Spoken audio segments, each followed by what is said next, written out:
Welcome back. आप देख रहे हैं बनो अपना फाइनेंस मिनिस्टर और हमारी वो खास पेशकश विमेंस वेडनेसडे जिसका हमने शुरुआत में जिक्र किया था वो लेकर आए हैं, जहां पर हम बात करते हैं देश की आधी आबादी किस तरह से आर्थिक तौर पे सशक्त हो सकती है और कैसे अपने तमाम जीवन के लक्ष्यों को पाने में आगे बढ़ सकती हैं। और इस कड़ी में हमारी कोशिश ये होती है कि आपको उन महिलाओं से मिलाएं जो कि इस पथ पर ऑलरेडी चल चुकी हैं और नए आयाम हासिल कर रही हैं और हम सबके लिए प्रेरणा भी दे रही हैं। और आज की इस पेशकश में मेरे साथ जुड़ रही हैं doctor Ujjwala Chakradev, vice chancellor SNDT women's university. Ujjwala ji, बहुत बहुत स्वागत है आपका हमारी इस बेहद खास पेशकश में। तो क्लियरली महिलाओं के सशक्तिकरण की हम बात कर रहे हैं और किस तरह से महिलाएं खुद इस एम्पावरमेंट को लीड कर रही हैं, इस पर मैं सवाल पूछना चाहती हूं, क्योंकि आप जो है इस पूरे क्षेत्र से बहुत लंबे समय से जुड़ी हुई हैं, आपने बहुत सारे बदलाव भी देखे हैं। कुछ हमें बताइए कि कैसे ये महिला सशक्तिकरण की कहानी बदली है और कैसे आगे बढ़ रही है आपके अनुभव के मुताबिक। पहले तो नमस्कार कविता जी, और बहुत बहुत धन्यवाद। मुझे अभी आपने मेरे विचार जानने की कोशिश की है। ये मेरा विषय जो आपने कहा है कि महिला सशक्तिकरण करण में मेरा रोल क्या है, और मैं कब से ये सिनेरियो भी बदला हुआ है कि बहुत बदला है। सबसे पहले तो मैं आपको ये कहना चाहूंगी कि महिला सशक्तिकरण में नहीं, बल्कि हम एम्पावरमेंट, विमेन एम्पावरमेंट से ज्यादा विमेन लेड एम्पावरमेंट में ज्यादा बात करेंगे। क्योंकि जैसे कि हमारे ऑनरेबल प्राइम मिनिस्टर ने कहा है कि विमेन आर ऑलरेडी एम्पावर्ड। तो भी हम लोग थ्रू एजुकेशन सिर्फ ये बताना चाहते हैं कि जिनमें जो एम्पावरमेंट है विमेन में, वो बाहर निकले। स्वामी विवेकानंद जी का जो एक एजुकेशन का बहुत बड़ा डेफिनेशन है जो मुझे बहुत भाता है, वो ये है कि अंदर सब कुछ तो है हमारे। एजुकेशन का मतलब सिर्फ ये है कि उसे बाहर निकाला जाए। तो हमारी जो महिलाएं हैं भारत की, वो बहुत सक्षम है, और वो जानती नहीं है कि वो सक्षम है। तो मेरा यही जिम्मा रहा है एसएनडीटी विमेंस यूनिवर्सिटी की वाइस चांसलर होने के नाते, कि जो 70,000 से ज्यादा महिलाएं आज विद्यापीठ के साथ जुड़ी हुई हैं, उनको सिर्फ ये एक भाव दिलाना कि आप सक्षम हैं, आप ऑलरेडी एम्पावर्ड हैं। और अगर, क्योंकि विद्यापीठ का एक लोगो भी वही है, संस्कृता स्त्री पराशक्ति। इसका मतलब है कि एक एनलाइटन वुमन, महिला पूरे ही समाज को का भला कर सकती है।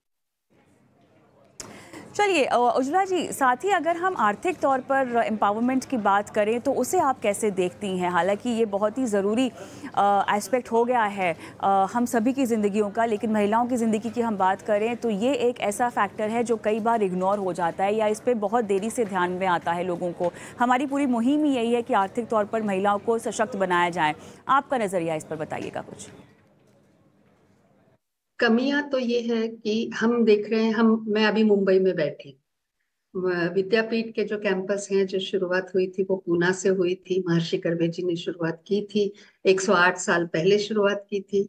और मुंबई, पूना और जो शहरों की महिलाएं हैं, उनको तो बहुत सारी अपॉर्चुनिटीज मिल ही जाती हैं। अगर हम बात करें तो यही क्षमता और यही एम्पावरमेंट हमको ये दिल बताने की जरूरत है। हमारे पूरा भारत जो उस गांव में बसा है, वहां के महिलाओं तक को बताने की जरूरत है कि आप भी एम्पावर्ड हैं, आप में भी कितनी सारी कुशलताएं हैं। वो सब कुशलता और कौशल्य बाहर निकाल कर वो लोगों तक पहुंचाना और खुद के बारे में भी सोचना, ये एजुकेशन के मार्फत उन तक पहुंचाने का जिम्मा एसएनडीटी महिला विद्यापीठ का है। और सिनेरियो जो बदल रहा है आप कह रही हैं, तो उसमें जो आंकड़े अगर हम देखेंगे तो शिक्षा में शुरुआत की जो शिक्षा है, वो हमने जो देखा कि अगर बेटी बचाओ बेटी पढ़ाओ इस अभियान के द्वारा हमको ये जरूर हुआ है कि अब हमारा नंबर, महिलाओं का नंबर ज्यादा आ रहा है as compare to male counterparts. However primary education भी है, ठीक से चल रहा है, पर हायर एजुकेशन में ड्रॉप आउट्स का नंबर बढ़ते जा रहा है। Not only in higher education, for taking education, पर जैसे जैसे एजुकेशन का स्तर ऊपर की तरफ जाने लगता है तो महिलाओं की भागीदारी in contributing to education also is changing a lot. जैसे वाइस चांसलर ही अगर आप देखें तो ये highest position in the education sector जो है, इसमें हमने देखा तो 98% मेल वाइस चांसलर्स हैं और सिर्फ 2% महिलाएं वाइस चांसलर हैं। उनमें से मैं एक हूँ, ये मेरा सौभाग्य है। और दूसरा सौभाग्य ये है कि मैं महिला विद्यापीठ की एक वाइस चांसलर हूँ, जिसके माध्यम से हमें बहुत ज्यादा कुछ महिलाओं के लिए करने की एक सुविधा और एक अपॉर्चुनिटी मिल जाती है। हम्म। बिल्कुल, आपके और आप भी ऐसी बहुत सारी महिलाओं की कोशिश है जिसके चलते हमने देखा कि पूरे समाज में बहुत तरह की जो सोच है महिलाओं को लेकर, उनके एम्पावरमेंट को लेकर, उसमें बदलाव आ रहा है। लेकिन फिर भी क्योंकि हम हमेशा निवेश से जुड़ी बातें करते हैं और फाइनेंशियल फ्रीडम की बातें तो हो ही रही हैं, तो आप कहाँ कहाँ निवेश करती हैं, आप कैसे पैसों को समझती हैं और आप अपनी आर्थिक आज़ादी का आपने कैसे ख्याल रखा है? सबसे पहले तो मैं कहूंगी कि महिलाओं ने फाइनेंशियली इंडिपेंडेंट होने की बहुत जरूरत है।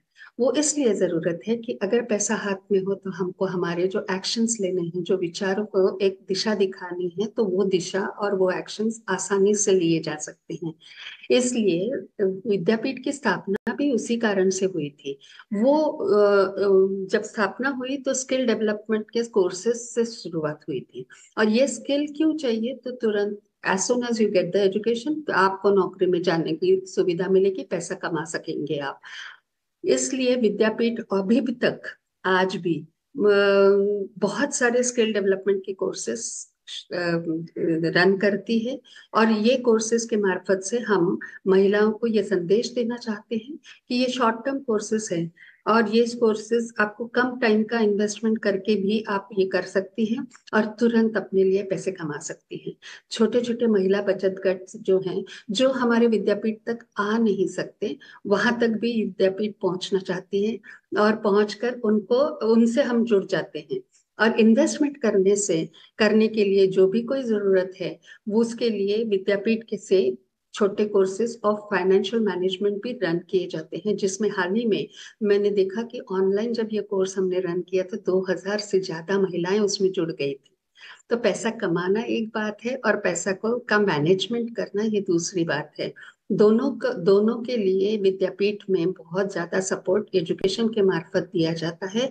ना ही सिर्फ एजुकेशन के मार्फत, बट एंटरप्रेन्योरशिप के भी विद्यापीठ ने एक पहल ली हुई है। एक वाइज नाम का इंक्यूबेशन सेंटर है, जो सरकार की ओर से हमें सपोर्ट भी मिलता है उसके लिए। इस वाइज इंक्यूबेशन सेंटर के मार्फत हम एंटरप्रेन्योरशिप कैसे की जाए और उसके लिए सीड मनी कैसे ली जाए, तो ये पूरा सपोर्ट हम विद्यापीठ की ओर से हम देते हैं। आज हमारे पास 15 से ज्यादा महिलाएं इसका फायदा ले रही हैं और हमारा कोलैबोरेशंस विद इंडस्ट्रीज इसके मार्फत भी बहुत बढ़ रहा है।